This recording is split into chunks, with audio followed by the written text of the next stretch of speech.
This is my heater. I dare you to hit it. He'll be sorry. Want the heater? I'll give it to you. Basketball, maybe they don't hit it. A swing and a drive to deep right. Clear the deck. Cannonball coming. Left field. It is out of here. What up? What's good? Baseball and Stitch. We are back. Man, game ones of the divisional series were worth every penny. Even the blowouts, because honestly, outside of the Brewers-Cubs game, they were a little bit tighter for a lot of the game than most people would want to admit. Got some stuff going on here today. Really, at the end of the day, we're just going to break down the matchups. Recording one day earlier than normal, so there will be some games that go by beforehand. Going to make sure you guys are ready for the later stages here of the divisional series before we get there. But you will get to see games on Sunday and Monday prior to listening to this episode. But first, as always, Flax, how was your weekend? Weekend was good. For those watching on YouTube, got this new hat at Denison. I was back at the school this weekend as a part of the Alumni Association event and the Hall of Fame induction. No, I was not inducted. I will never be inducted into that Hall of Fame. I was not that good. But no, it was a good weekend. Played some golf, saw some friends, everything you'd want out of it.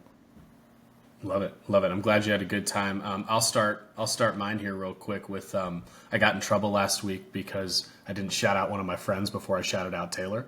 So Pat, thanks for listening to every episode. Don't hate me. Moving right along here into what matters to you, Flex. What happened this week in baseball? Yeah, a lot more stuff happened in the front office this week. Skip Schumacher was hired as the Rangers' new manager. Not a shock. He was moved into a special assistant role, I believe, at the end of 2023, going into 2024, after he had been removed from his role as the Marlins manager. They did that in, I guess, to fill a gap because Will Venable was in that position before taking the job with the White Sox. So they needed somebody who they knew was going to back up Bruce Bochy once he retired, which was expected when the team mutually parted ways with him. I don't know if he'll end up going to find another job or if he'll go back to San Francisco. I know he's entertaining it, but Skip Schumacher's been in the position to move into that role. So excited to see that 4-year deal to go through 2029. The Nationals announced the hire of Paul Taboni as their president of baseball operations. And the Lerner family stated that they will not make or that he will make all further front office decisions going forward, not them, which is good news for the Nationals. We certainly hope. The Pirates announced that Ben Cherington will return as the GM in 2026. If you remember last week, we mentioned that their interim manager is going to stick around and become their full-time manager going into this next season. So it seems like they're trying to potentially create some level of consistency or maintain some level of consistency, which is good news. We'll just see if they're willing to put the money behind it to put the right players on the field to back up some of their high-level arms and high-level talent that they have in the system right now. Chaim Bloom, who most notably was with the Red Sox, helped build the pipeline that exists there of all these young players that the Red Sox have, is now the president of baseball operations with the St. Louis Cardinals. If you remember, earlier last year, he shifted into a kind of a quasi-front office role with them this past year with the intent to take over in that role at the end of this past season. So that did happen. And then the Angels parted ways with Ron Washington. Not sure if you all got to see the graphic that the Angels decided to put out there. And if you didn't know through other outlets that he had been relieved of his duties as manager, you would have thought that he died. It was really a tough picture. They basically just made him an angel in the outfield, which is a tough look for sure. But they're now discussing the potential of Albert Pujols or Torrey Hunter for that open managerial seat. Both of them, I'm sure, will get an opportunity to interview.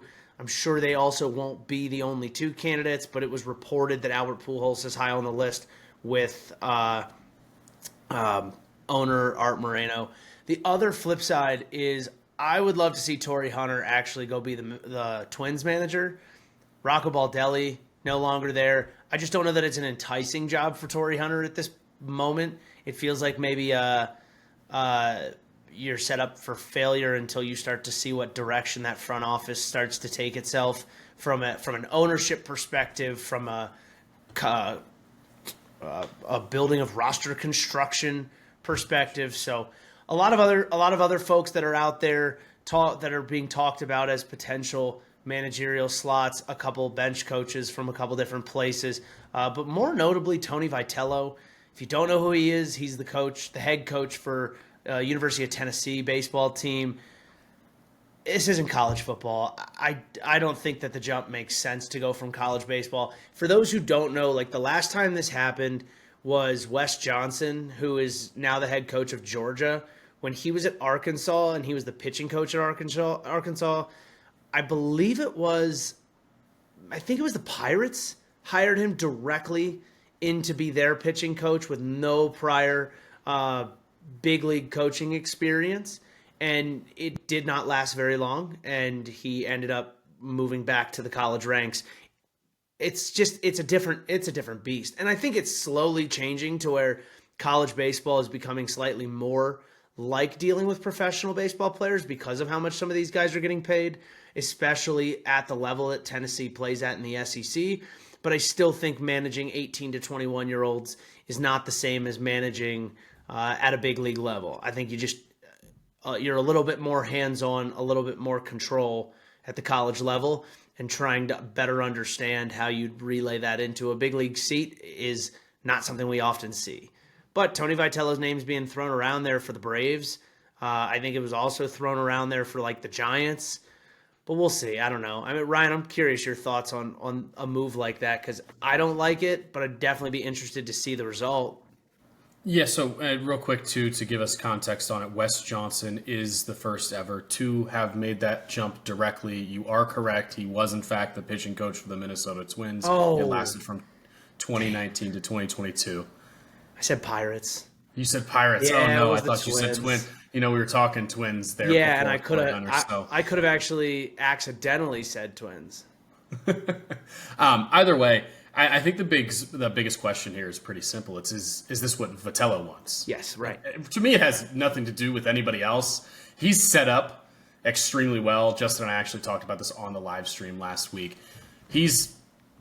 I don't know what else you could ask for as a college head coach. He's the highest paid head coach in all of college baseball. He's with one of the programs that has amazing facilities, all the NIL money he could ever ask for or want, and he's in a position to potentially just win until he decides he doesn't want to coach. Right. So all of this to me is, what does he want to do? And the only thing that makes me think he may be interested is, last year we got to see, or this previous draft, he was the main guy that they brought in to talk about all these college players. Yes, I understand that he has multiple guys over the last 2 years that have gone in the first round, and he's a good option, but he's been part of a lot of Major League Baseball related media of late. So to me, regardless of what he's getting paid, it says there could be some level of interest. And at the end of the day, I think if this is what he wants and this is a goal for him, it's an opportunity he's going to take. It's just going to be exactly what you said.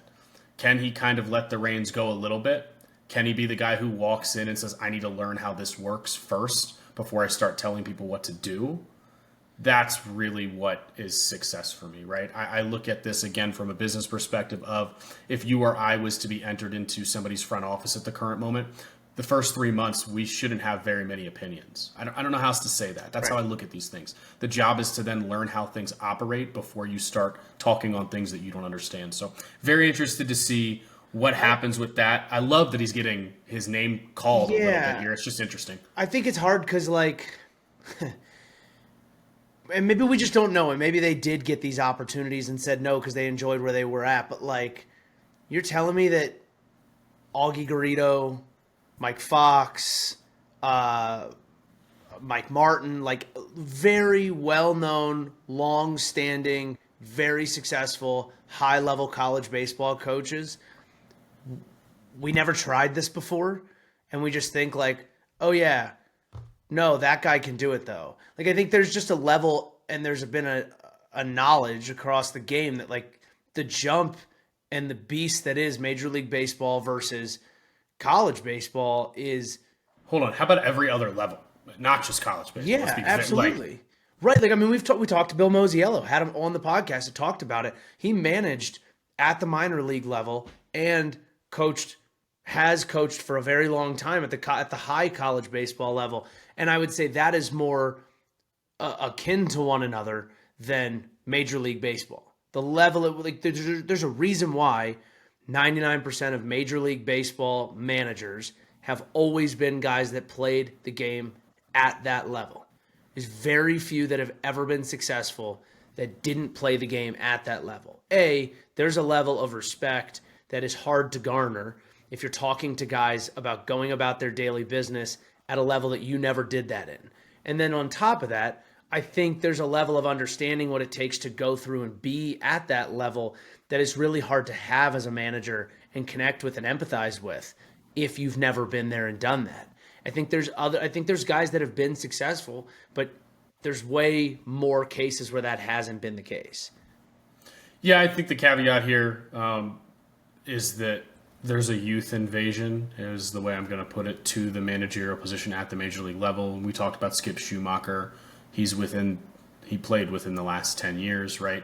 We've seen this with a lot of different guys from a perspective of major league teams are willing to look into managers that are a little bit younger who are going to give them a different perspective. I think part of it is his willingness against analytics. I think that has something to do with why we see that. However, this would just be an interesting hire for anybody.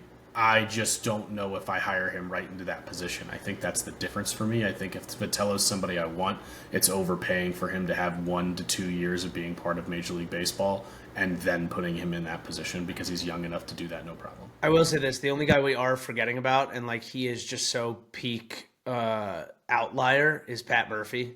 Like, Pat Murphy did do all of these things. He did manage at the collegiate level. Now as a manager at the highest level, did not play at the highest level, garners tons of respect and creates, what a lot of people would say is something out of nothing in terms of what's been put in front of him. And his head coaching record across his entire career is 947 wins to 400 losses. Like, the guy knows a little thing or two about getting a team together and playing the right way. So it's definitely, been done, and he's had a great career. It's just, for the most part, you look at all the guys that have been so successful at that level, and you're telling me that none of them ever made the jump. But you're right, probably just the young invasion, and I would say injection into the game. Everybody's looking for a spark.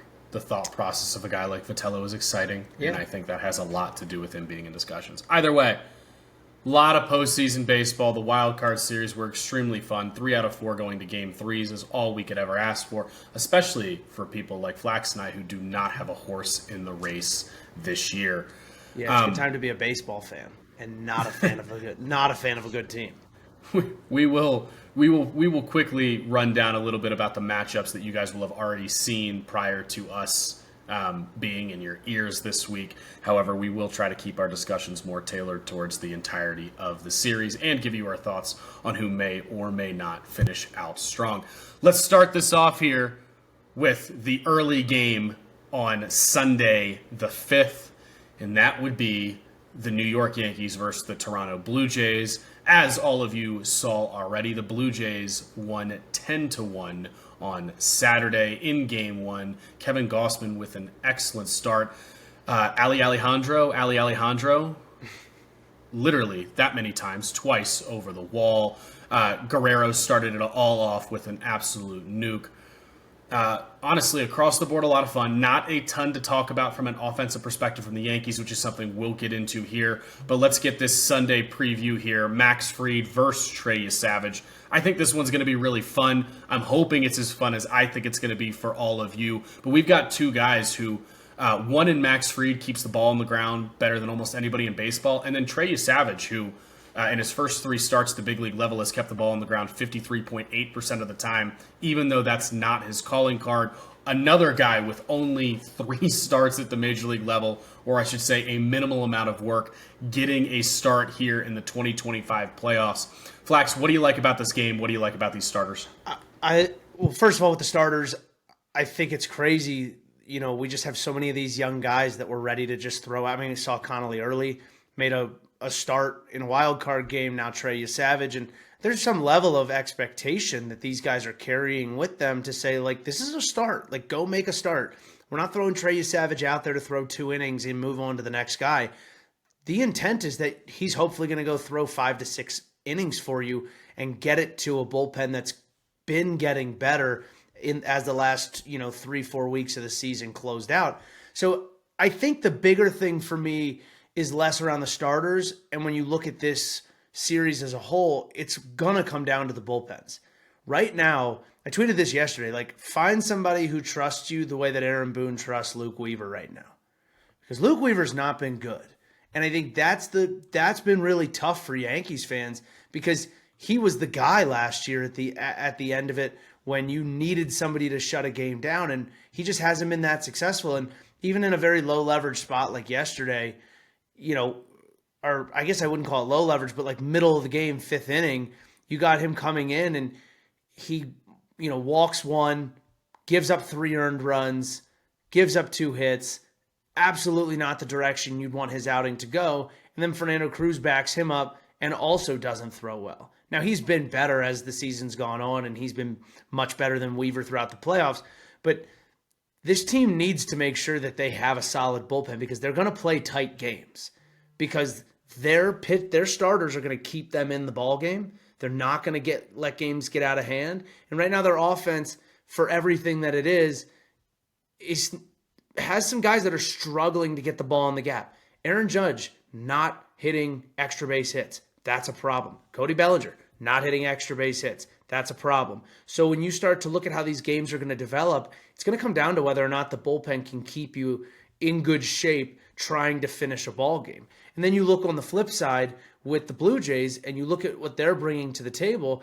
Louis Varland, got him from the Twins, came in a huge spot yesterday, did his job, throws extremely hard. Sir Anthony Dominguez, got him from the Orioles. He gave up 5 runs in his first 7 outings, hasn't really given up anything since, has been phenomenal.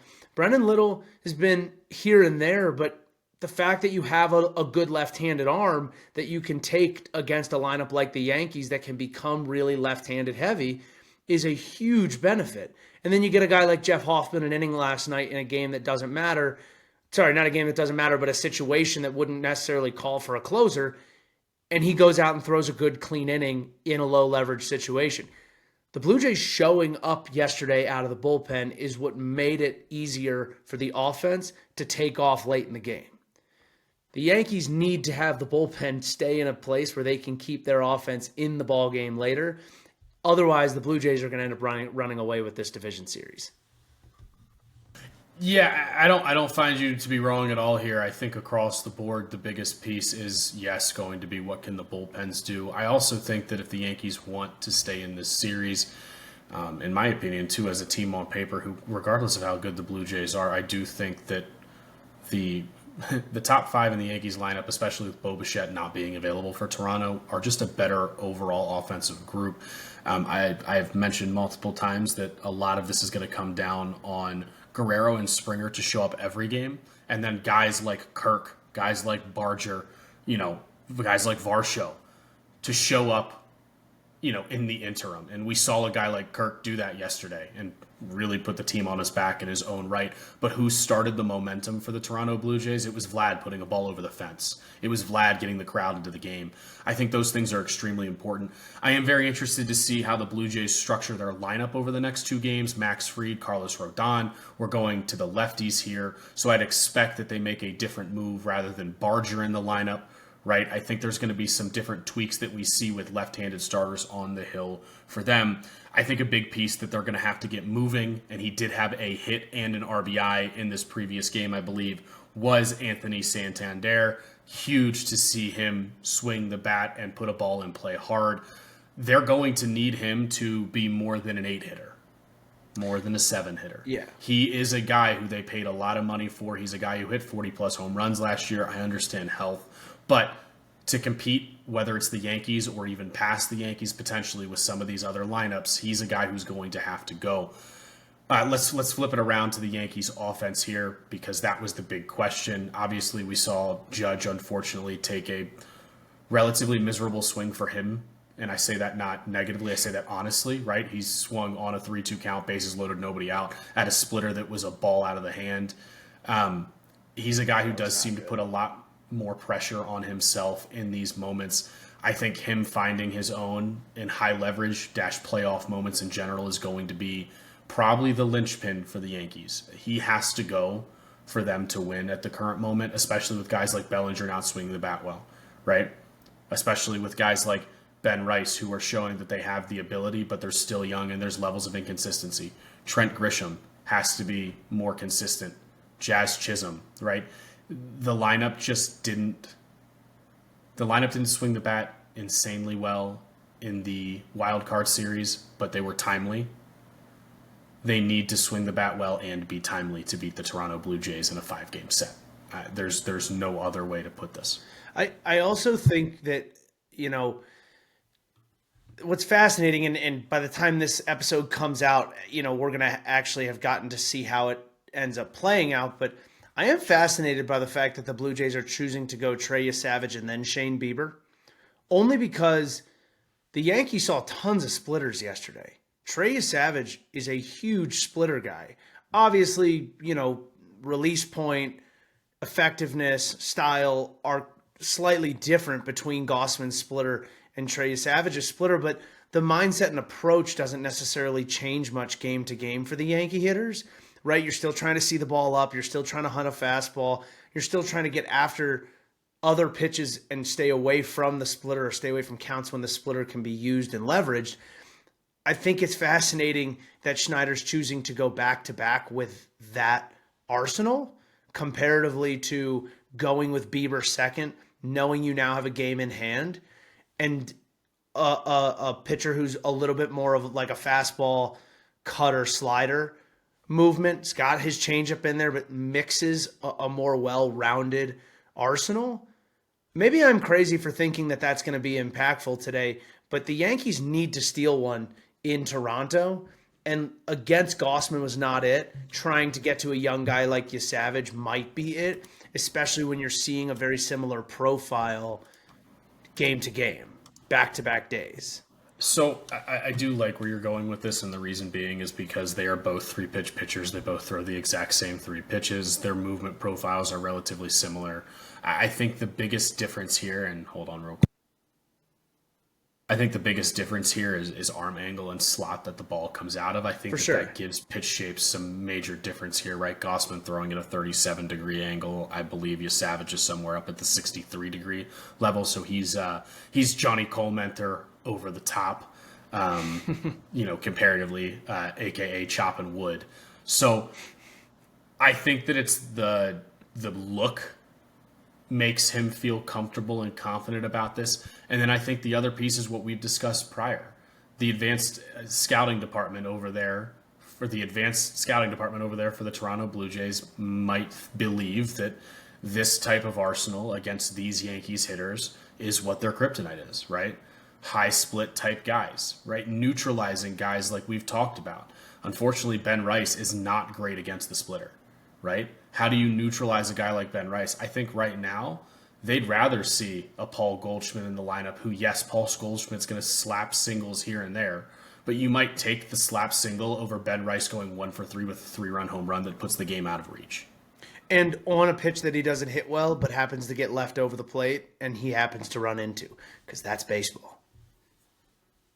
I think it'll be interesting. So let's wrap this up here. 1, Max Fried, Trey Savage. Game 2, who you got? Game 2, I still think I've got the Blue Jays. I think that's an offense that's still going to put up 5 or 6 runs today and not have a problem holding the Yankees offense at bay. I think you paid Max Fried the most you've ever paid a left-handed starter. I think Max Fried has had a Cy Young year in most seasons if Tarek Skubal is not the greatest pitcher to touch dirt.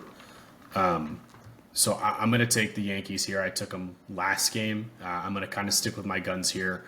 I think Fried's going to be able to keep the ball in the ballpark. And, again, As much as Judge hasn't been there in high leverage moments, still hitting 400 throughout the postseason, he has been the best hitter for the Yankees. He's going to have to show up today because that team needs him. Who do you got in the series?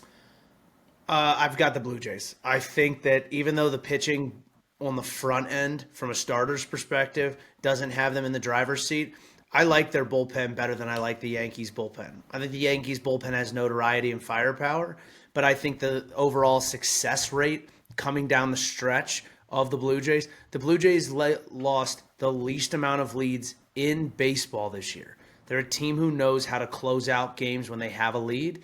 I think if they can get themselves to the 6th inning most days with a lead, their bullpen's going to keep things in check, even in tight moments. I think you're going to see a guy like Jeff Hoffman just throw till his arm falls off, and he's going to do it happily. So in these scenarios, so people know from a statistical perspective, winning game one gives you a 73% chance of winning the series historically. I'm going to, for sake of parity, say that the Yankees are that 1 out of 4 here. I just think the roster is extremely good. I think the bullpen is more consistent on a regular basis. And I say that from a standpoint of I get that Devin Williams and Jeff Hoffman have both had their own set of issues, but Devin Williams' issues seem to be more unlucky when you look at his stuff. Nothing has changed over the last 2 months, and he's been electric, whereas Hoffman has just struggled at times. The Yankees are a team that can absolutely take advantage of that, but they have to steal this one in Toronto on Sunday, or I think it's over. No other way for me to put it. Yeah, because I imagine Toronto will take one in New York. The other thing I'll tell you this, Vlad Guerrero doesn't hit better than against any team other than the Yankees. He hits the best against the Yankees. You saw it yesterday. Couple of hits, couple of RBIs, just absolutely flat out rakes. But I am curious to see how he does against Max Fried and Carlos Rodon. I think Fried's going to give up 1 run. I think it's going to be a George Springer home run. So if that happens, please to start the game. Right? It might be. It might be. All right. I like it. That's a great series. Let's go on to the other AL series here. Tigers, Mariners, the Detroit Tigers in a wild game 1 extra inning affair. Find a way, even with a pretty exhausted pitching staff and bullpen, to take game 1 from the Mariners. It was an excellent game. Positives and negatives on both sides for sure. Let's start with the positives, and the positives are Kerry Carpenter has arrived in this postseason. No other way to put it. Yeah, I mean, listen, he did it last year too. Like, this is a guy who does show up in the big moments. And I think that people don't necessarily give him that full credit. I think they talk about, well, he hits better against righties than lefties, and there's always something to it with him. There's always a caveat with him. I think the caveat is when the game gets tough and he gets his opportunity, he generally takes advantage of it.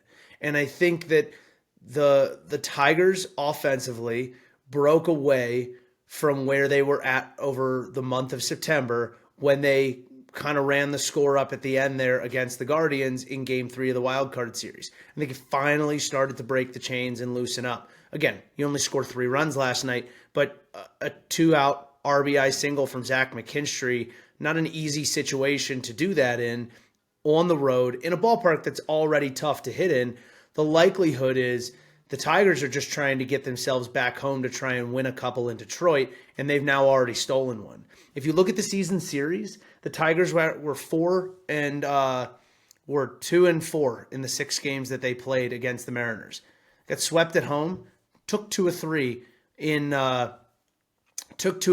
Seattle. So they're obviously comfortable playing there, obviously comfortable against this pitching staff. I also just think it's really difficult for Seattle to not have Brian Wu throughout this division series. I think that's a real detriment to what is their strong suit, and that is starting pitching. I totally agree with you, and I want to highlight the fact that Riley Green, Kerry Carpenter, and Spencer Torkelson are the 3 guys that you think of in this lineup from a bopper's perspective. 2 out of 3 of those guys have 5+ hits already throughout the postseason. I think that's huge. It shows you that the engine is on and the engine is running. Now, those 2 guys are going to need a bit of help, and they got it last night, right? Think about a guy like Wenzel Perez and a guy like Zach McKinstry and a guy like Dylan Dingler. All 3 of those guys have 1 hit.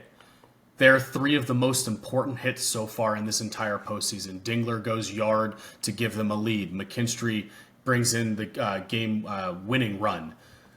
Wenzel Perez brings in the game-winning runs, right? So what is so interesting is a team that has not hit well down the stretch with runners in scoring position still isn't hitting great with runners in scoring position, but guess what? When they need it, somebody right now is finding a way to do it, and it's been extremely impressive. There was only one game so far for the Tigers where it got a little bit out of hand. They weren't in that game for most of the game, and honestly, their ability to hit with runners in scoring position didn't matter because the game was out of reach. So We're seeing a team where if you leave them in the game, when the big moment happens, they will capitalize. And that shows you what could happen here down the stretch. Game 2 matchups here, Tarek Skubal versus Luis Castillo. Of every game that is going to be on Sunday, this is, I like Savage, I like Fried, but this is awesome. This is what you're most excited for. Two legitimate workhorses. I've loved watching Luis Castillo pitch forever at this point. Even now, not having the 101 that he used to have, he is a true old school power pitcher who's going to throw the fastball at you more than 45% of the time. And then, who's on the other side of him? Yeah, just the best pitcher to touch dirt right now. I'm so excited for this matchup. Tarek Skubal is a postseason pitcher. He's gotten 4 starts, 26 innings, 34 Ks, a .79 WHIP, career 2.03 ERA. He's 2-1. He's the kind of pitcher that in the postseason forces you to beat him. He doesn't let the moment get ahead of him and give you the opportunity to take advantage of mistakes because he doesn't make them. You have to do something special against him to take him out of a game. I think that's what he's going to do tonight. I think this is what he's going to do for the rest of the postseason, barring he continues to get more opportunities to throw. But this is what's great for the Tigers. So you go throw a bullpen game last night, you steal game 1 in the 11th inning with an already depleted bullpen because you've played 3 games, now 4. You hopefully get a good 7 innings out of Skubal. If you get more, incredible. But you could go back to Detroit up 2-0. Presumably should go back to Detroit up 2-0 in this series with Skubal on the mound. And then it's a matter of whether or not Casey Mize or Jack Flaherty can throw well enough in the home ballpark, which is a big ballpark, take advantage of that opportunity and give yourself the needed rest that you didn't get because you played in a wild card series going into the championship series. That's the biggest thing that the Tigers have in front of them is they've set themselves up for a really good opportunity to kind of reset and chop this postseason into 2 halves. Now, you got to win tonight to get that moving, and by the time this comes out, we're already going to kind of know where a lot of that stands. But, I mean, I don't think you could ask to be in a better scenario if you are the Tigers. I think the only struggle tonight is Cal Raleigh is not, he's not somebody you can just pass over in the right-handed batter's box like he has been in the past. This is still a guy that Tarek Skubal is going to have to worry about in that lineup. J-Rod's been unbelievable. Hopefully they get some sort of production from Eugenio Suarez, but they have very solid right-handed hitters in this lineup that can absolutely hit a guy like a Tarek Skubal. So it's definitely not a shoo-in that they're taking game 2. Yeah, I think 2 really important things here. One, in game 1, Cal Raleigh and Julio Rodriguez were 6 for 10 with all offensive production for the Mariners. The rest of the lineup, I believe, was 0 for 20 something. 0 for 20. So either way, whatever. They were 0 for a lot. Yeah, that's the point. At the end of the day, again, it can't only be those 2. We both know it. There was other opportunities with runners in scoring position where guys just unfortunately were not able to come through. But I want to give credit. One, this is what A.J. Hinch does so well. We've talked about this. I said it on Twitter already. The linchpin in this series and the way the Tigers win is, can A.J. Hinch be the matchup king that he's been for a long, long time? He pulled all the right levers last night in game 1. All the right levers. There's no other way to put it. And he basically said, I trust my offense to find enough runs where we're going to keep ourselves in this game. The question now is can Skubal go out and take this game 2, which feels pretty good because we know who Skubal is. And then game 3, I think, becomes what I would consider a linchpin game for Detroit because I think Flaherty or Mize has to give them 5 to 6. And frankly, they could give up 15 runs, and I don't care. I don't know how else to put that to anybody. The ability to save this bullpen after what they've done in Game 1 of the divisional and Game 3 of the wild card, they've not only needed it, they've earned it. So one of those two guys has to go up there and be an innings eater, even if it means he takes 4 to 5 runs on the chin. So very interested to see that. Let's flip over to the Seattle side here. Really difficult situation. You potentially have to beat Skubal twice now. That's asking a lot of everybody or anybody. The upper hand is definitely on Detroit's side. Statistically, we've said that as well. What do the Mariners have to do to turn this series around outside of winning Game 2, no question, which is beating Skubal? I think the biggest thing is just keeping yourself in the game, right? This is the name of this is the way it goes in the postseason. If you can keep it a 1-2 run game and get yourself to the 7th, 8th inning, it really doesn't matter who's on the mound. You just have to make the ball move. You can't strike out. The Mariners do that better than anybody. They keep the ball in play. They don't strike out in an insane amount. It doesn't have to be the long ball. We saw that last night, McKinstry seeing I single up the middle to end up being the game winner. It doesn't have to be perfect. You just have to stay in the game long enough to have the one hit that matters. Right? You have plenty of guys. A guy who I look at, if he's going to get an opportunity, it would be a night like tonight as a right-handed hitter, would be a guy like a Ben Williamson who can kind of just fly around the diamond and make some different things happen. You know, even as a pinch runner late in the game, just thinking about a guy like that could potentially create a little bit of havoc for a team that could have some trouble handling the baseball if put in the wrong situation. And I started to think if they're going to get themselves back in this series, it's going to have to happen through that. You know, I don't need Luis Castillo to go throw a no-hitter.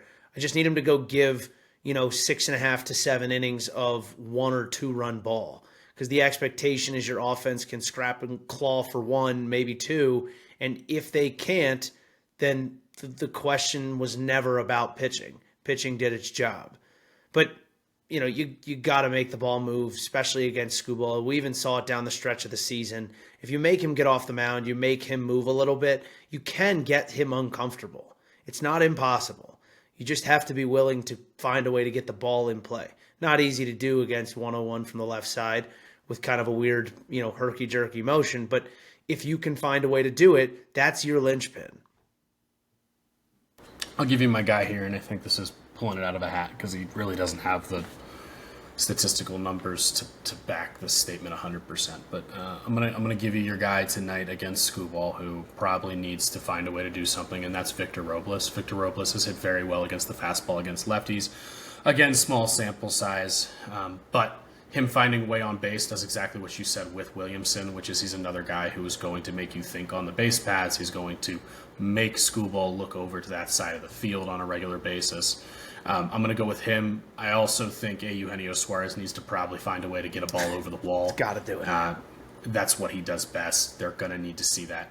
At the end of the day, I look at this pitching matchup just like we talked about with the wild card series of Skubal versus Gavin Williams. I think we're going to see a very, very similar game tonight. Luis Castillo is another guy who shows up in the postseason 100%. He loves these types of moments. I do expect him to go out and look like his normal self on the hill. And guy's going to have a lot of fun while he does it. But I expect this to be another low-scoring ball game. And the question is, who strikes last? Yeah. All right. I like that. Who wins Game 2? I love that we keep setting ourselves up for this because I'm going to definitely put this on TikTok when I'm completely wrong. I think it's hard not to give Game 2 to the Tigers. I expect on traditional rest that Tarek Skubal is now working on, he's going to go out and do the same thing to the Mariners that he did to the Guardians. Especially in a ballpark that's really tough to hit, he's now got that advantage.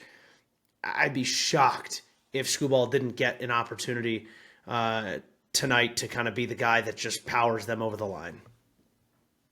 Yeah, this is really tough because I want to sit here and say that I think it's going to be the Mariners. We're talking about a guy in Luis Castillo who owns a career 1.83 ERA in the postseason.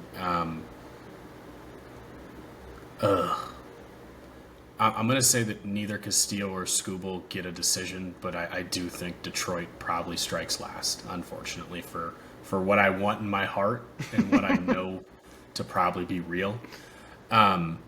Again, I'm going to go with the guys not named Raleigh and Rodriguez being the linchpins of the offense. They can't carry this. They can't do it on their own. 2 guys in a lineup of 9. So either way, who wins the series? I think it's going to end up being the Tigers. I think if the Tigers can win tonight, I think the likelihood is you probably see them sweep. I said Mariners and I believe I said Mariners in 4, Mariners in 5 on the live stream on Friday. The circumstances are just different now. Winning game 1 was so unbearably important when you have Tarek Skubal 2 more times in the next 4 games, more than likely, because he'll go on short rest, no problem. Especially when you're going against a depleted bullpen. Yeah, I'm going to take the Tigers. I think it's going to go to 5. I do think the Mariners are going to find a way to push it at the end of the day. All right, I like that. All right.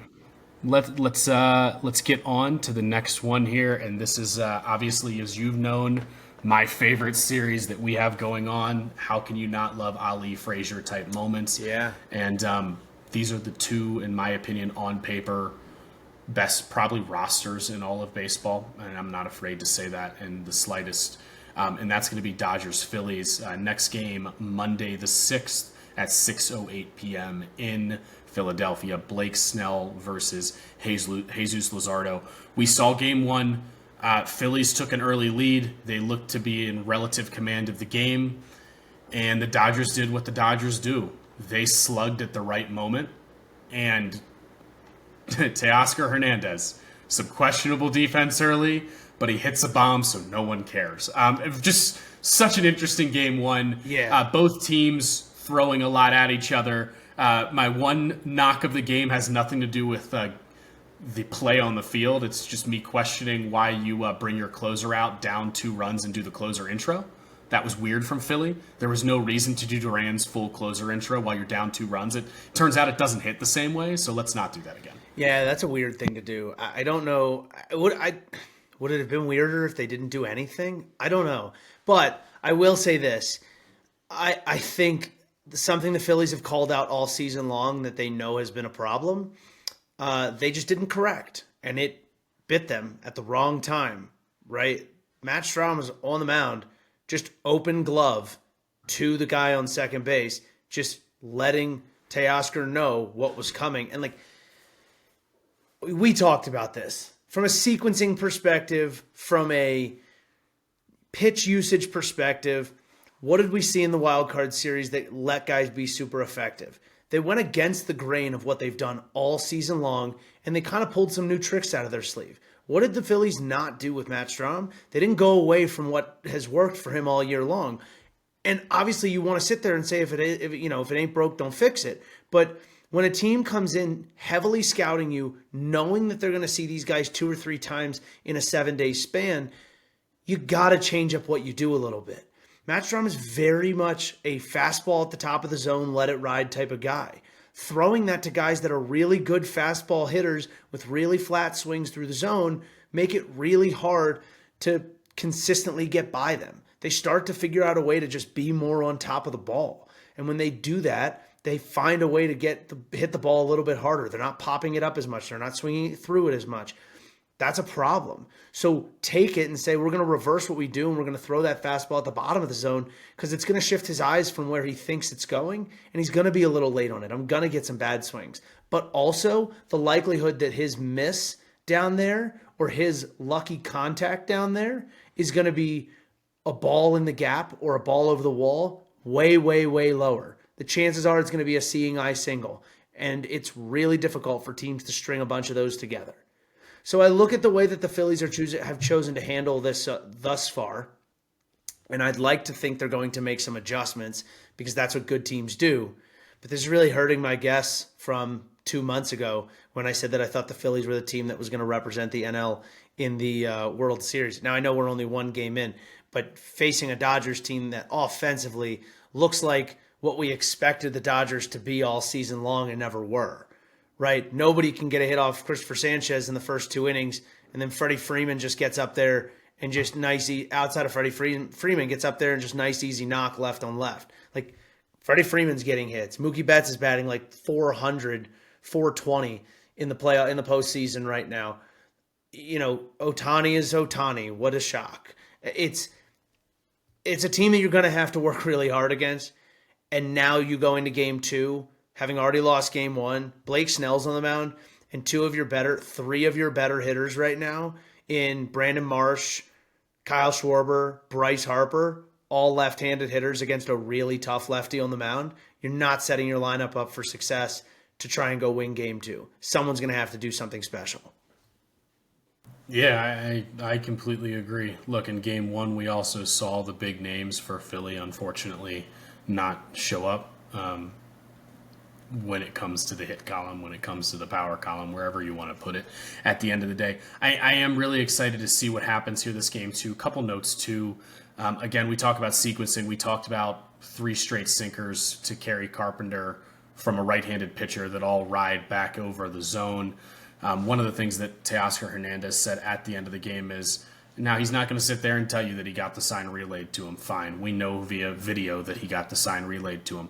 But the main thing that he stated in his post-game interview is that he was already looking for a fastball up due to the way that they've scouted Strom in the past. So a combination of having a good understanding of what's coming and then a good understanding of what quadrant in the zone he's planning on throwing it to allows for those types of results that you saw from Teo, because now he's geared up for fastball with the expectation that majority of the time it's going to be up. So he's already looking within the right frame.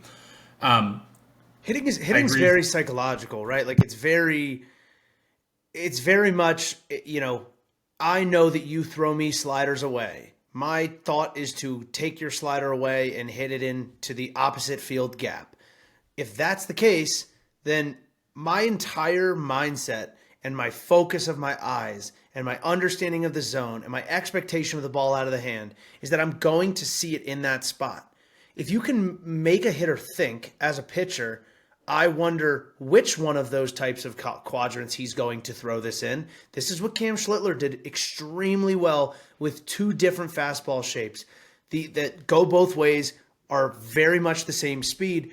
He threw it at the top of the zone, threw it at the bottom of the zone, threw it in, threw it out, threw it all over the place. So guys couldn't be up there thinking, I'm just going to wait for the one that's up and out and I'm going to attack it and hit it over the short porch in right field. Or I'm going to wait till he comes in and I'm going to cheat a little bit and hit it, because you could cheat the entire at bat and he could just run sinkers on the outer half the entire at bat. And then when you start to think, oh, I'm going to go get that sinker on the outer half with 2 strikes, he breaks a slider off of that and you swing and look dumb. Good pitchers make you think. Pitchers who tend to be less effective don't make you think as much. If you start to get into habits, which we all do, and especially pitchers do, hitters can take advantage of it. And that's what the Dodgers did last night very, very, very well. And that was also why you started to see Christopher Sanchez, after having a really, really good start, not have the latter 2/3 be 2/3 of an inning be what he wanted it to be, because he just got into a routine of tendencies, and you see a lineup enough times with those tendencies, and hitters just start to take smarter at bats. They become more comfortable seeing it out of the hand. They become more comfortable having an idea of where you're trying to do what you're trying to do. And I think if the Phillies are going to break down this Dodgers lineup, they're going to have to mix and match a little bit of what they're doing a little bit more frequently. Like inning to inning, totally flip scripts of how they're attacking hitters and really make some of these hitters question what they're expecting to see in their at-bats. So the Dodgers right now, I think it's pretty simple. If they continue to do what they're doing, they could just potentially run the whole thing. No questions about it. They are doing what I like to consider the LeBron, which is the LeBron is really simple. Everybody says, oh my gosh, you don't look like yourself during the regular season. And then the playoffs happens and you're like, who the hell is that? Right. That's what the Dodgers are doing right now. Everybody in the lineup, Freddie Freeman's going to start hitting. Max Muncy's going to hit a home run when it matters. Kike's going to go over the fence the moment they need it. That's what the Dodgers look like right now. What do the Phillies have to do to come back and win this series? I think offensively, one of the biggest things that the Phillies are going to have to do is find a way to get the ball in play a little bit more. It's what they did all season. They were a very, very good hitting team because they really didn't strike out all that much. Granted, I mean, they were in the middle of the pack across the league, but they did a good job of coupling that with being a high average team. Second highest average in baseball this year behind the Blue Jays. They did a good job of getting themselves in play with the ball and getting themselves on base frequently. It's really important in the postseason to get starters sideways. You can't have them running out of the windup the entire time. You also are just going to have to get deeper into the Dodgers bullpen. What they did last night in game one is not fair, right? Like, it's so difficult to deal with. You go Ohtani, then you go Glasnow, then you go Roki. And Roki Sasaki is like basically pitching the way he was pitching in the World Baseball Classic for Japan, shoving 101 down everyone's throat with a disgusting 80-grade splitter. That is the best we've seen him in a very long time, and he's doing it following two extremely good arms. And now you're expecting you got a guy like Snell who's now working off full rest to go out and potentially give you another 6 innings. If you can find a way to get to the Vessias, the Trinans, the Scotts of the bullpen, this Phillies team can take advantage of them. They're not throwing enough strikes. It's the one weak point of this Dodgers team right now. But the way that Dave Roberts is setting things up, he's letting his starters go because he knows, and he has enough depth to be able to piggyback and get those last 3 to 4 innings of every start, leveraging excess arms that have been better this year than those bullpen guys. Yeah, I completely agree with you. Unfortunately, Edmundo Sosa in that moment not finding a way to find some grass against Vesia. That was tough. That's not his fault necessarily. I'm just making the point that those are the scenarios and situations where something needed to happen in order for them to win that game last night. I think the biggest linchpin for the Phillies in this perspective is simple. Harper, Turner, Schwarber, 1 for 11. Yeah, absolutely. They can't win a series with that happening. I've already said it that I think Bryce Harper is the X factor. His ability to get the crowd in the game with balls over the fence, plus Schwarber probably because, Schwarber 1 out of every 3 hits is a home run, right? The Phillies are going to have that. They have to get the crowd involved early on Monday. I think they still have an opportunity here for sure. Yeah, hopefully Harrison Bader is healthy. We'll know by the time this comes out. We'll know whether or not he's healthy enough to go. It's dealing with a groin, but that would be a really tough right-handed bat to lose going into a game against Blake Snell. I don't know why I couldn't think of his name, but yeah. All right, who wins game 2? I think game 2 is going to the Phillies. I think Luzardo's going to throw an absolute masterpiece. I think the Phillies are going to find a way to scrape and claw their way to 3 to 4 runs, and I think their bullpen is actually going to shut down the Dodgers' offense this time. I think the key is going to be how patient they can be with Blake Snell from an overall standpoint. I think Blake Snell is one of the best at being somewhat wildly effective at times and getting you to swing at pitches outside of the zone. I'll take I'll take the Phillies in game 2 here. I do think they find a way to win. Who wins the series? I still think the Dodgers take the series. The fact that they took one in Philly, which is already a really hard place to play, knowing that they're going to get to go back home, having one in the pocket, I think that they've got a more dominant setup when you look at everybody that's available. You'll go Snell, you'll go Yamamoto. These are extremely tough arms for the Phillies to face, and I think that if the Phillies offense does what they did last night, it's going to be really, really, really hard to win baseball games. I'm going to take the Phillies in 5 for 2 different reasons. I think Bryce Harper captaining that team knows that this is the last time they're going to have this specific roster set up. This is potentially one of his best opportunities of his career to win a World Series. I think there's an emphasis and understanding that they have to do this now. I'm going to also take the Phillies because they can't throw Glasnow and Sasaki every single night. And the problem is once you start getting past those 2 arms, as you've said, if you can get the starters out quick enough for the Dodgers right now, there's a lot of question marks. I'm going to take the Phillies in 5. I think it's going to be a great series regardless. I think it goes 5 regardless, and I'm down to watch every single one of those games. Let's move on to the game that's got more question marks than anything. And that's going to be Cubs versus Brewers, the second game on Monday, 9:08 p.m. Eastern Standard Time. A little bit of gamesmanship here from the managers. Neither Counsell nor Murphy wants to tell their good buddy who's going to start game 2 until they absolutely have to. Our expectation is we see some combination of Shota Imanaga or Colin Ray for the Cubs, and then Quinn, say his last name, Flax. Priester, because I'll say it wrong. Quinn Priester for the Brewers is our expected go for them as well. The Brewers came out hot. The Brewers came out ready, and the Brewers came out with a plan. Because the Brewers hit every single fastball it felt like Matt Boyd threw into the zone in that first inning. It was just very impressive. Pat Murphy had said beforehand that they did have their own type of practices and inter-squad games, and the players asked for everything to be high-intensity, really, really hard-nosed, volume-up type practices. And boy, does it look like that worked, because the Brewers looked like a monster over the team that will beat you because they are way fundamentally better than you, as they did all season long. Yeah, I mean, look what they did in those at-bats. Blake Perkins was the best example of it, but he wasn't the only one. And you did see a couple of guys that got a little bit excited in that inning and not take the best at-bats. But for the majority of the team, they were waiting for the ball to be in the zone. They swung when it was in the zone. They were ready for it when it was in the zone. I think they had a 92% zone swing percentage, and they made contact 100% of those swings on Matthew Boyd in that first inning. That is disgusting. And you think about those at-bats and how they went. The pitch that Blake Perkins ends up hitting up the middle for a 2-run single is a changeup. He was waiting for the sinker the entire at-bat, but as he got down deeper into it, he fouled off so many pitches and saw so many tough pitches to hit that he waited till he got one that just stayed up in the zone long enough, and he was on time. He was ready to hit. He was expecting strikes. He was expecting the opportunity to hit. And I think that when you're in these moments and you watch some of these teams in the postseason, you notice hitters that are in there waiting for the perfect pitch, not fighting for the perfect pitch.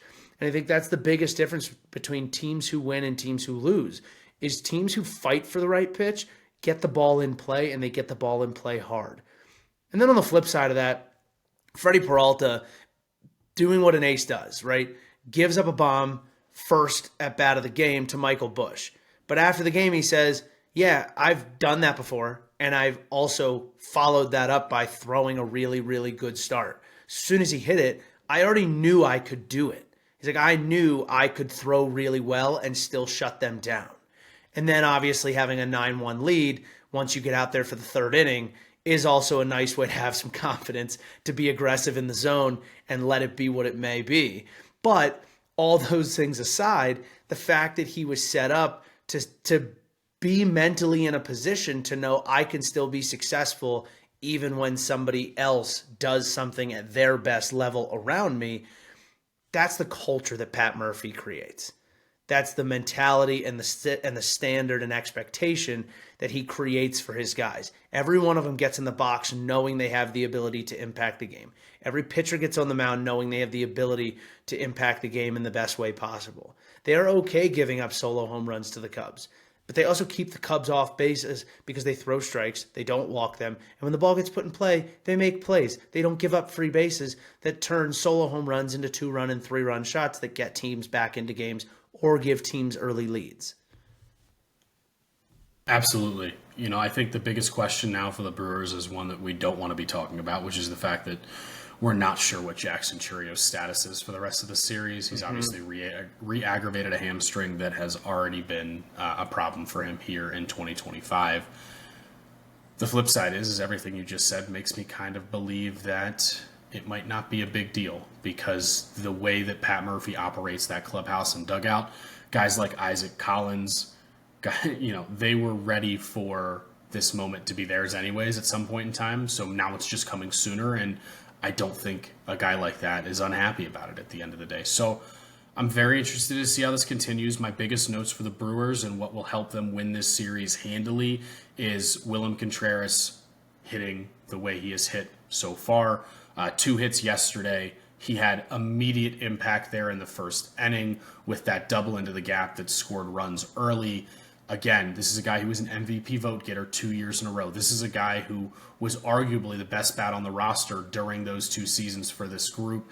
He has to be himself for these guys to make the stretch run that the Brewers have the talent and ability to do. And then my final note here is Freddie Peralta's an ace. If you don't think he's an ace, you're wrong. Got nothing else for that. Is Freddie Peralta 2 more years of control? So he technically, I believe, has some type of team or club option this year, which I would assume will get picked up. Yeah, I would imagine so. Can't imagine leaving that on the table. I can double check that here, but let's flip over to the Cubs side here. Tough scenario for the Cubs right now. That was a pretty heavy right hook that the Brewers just threw.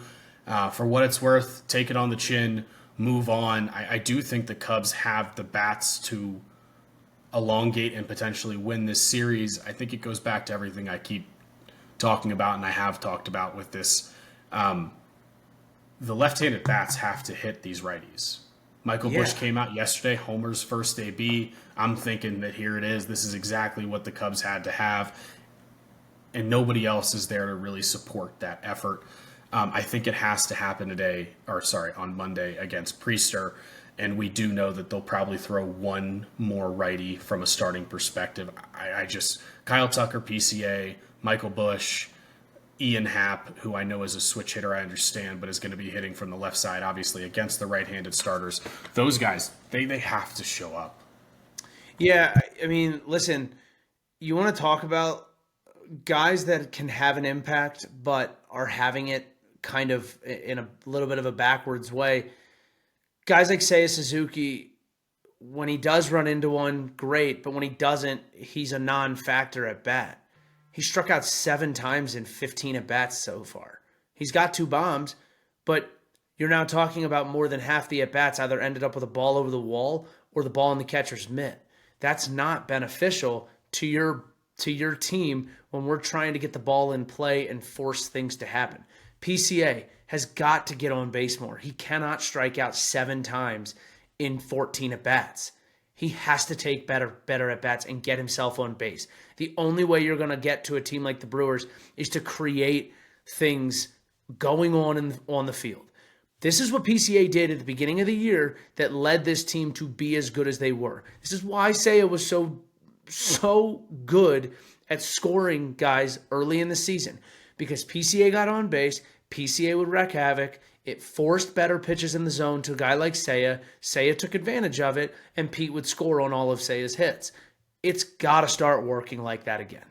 It just has to. You can't have these 2 guys combining for 14 strikeouts in 19 at-bats. Or in 29 at-bats. That's not okay. That's not going to win you ball games. 47 strikeouts over 122 at-bats across the board for the Cubs as a team right now. That's a number and a percentage that they can't have if they expect to go deeper in this postseason, is really what this comes down to. Yeah, I do think they have the stuff to do it. The other question for them, obviously, is they have some injuries on the starting pitching side. We do expect Imanaga to either go or be the guy following an opener here on Monday. Imanaga has obviously been solid. I would say that this year we've seen the league simply just adjust to him against what he did in 2024. This is the type of guy, though, who actually I think fits really well for what we talked about earlier of the ability to throw a different arsenal than you expected at him or your scouting department would have told you. He is a guy who throws his fastball 49% of the time, but he's also the type of pitcher, in my opinion, with 5 pitches, who could easily send you into sequencing hell. And I do expect that to be part of the game plan and process to keep the Brewers off balance. I would expect a lot more spin from him to both righties and lefties if he does throw on Monday. Flax, who do you have winning the series? Or sorry, who do you have winning Monday? Let's start there. Brewers and Brewers. Brewers and Brewers. There's no question in my mind. I think they're just the better team. They've been the better team since a month and a half into the season. They definitely found a way to hit their stride at the right time. They just play hard-nosed baseball, and everyone's going to ask the same question all the way up until the point that they win the World Series. How did this team win so many games? And it's like, open your eyes and watch them. They don't make mistakes. They take good at bats. They force you to throw pitches in the zone. And they have 2 to 3 high level talents on both sides of the ball that get them over the hump of not just being a scrappy team, but a true team that can win baseball games at a consistent rate. So I got Brewers and Brewers.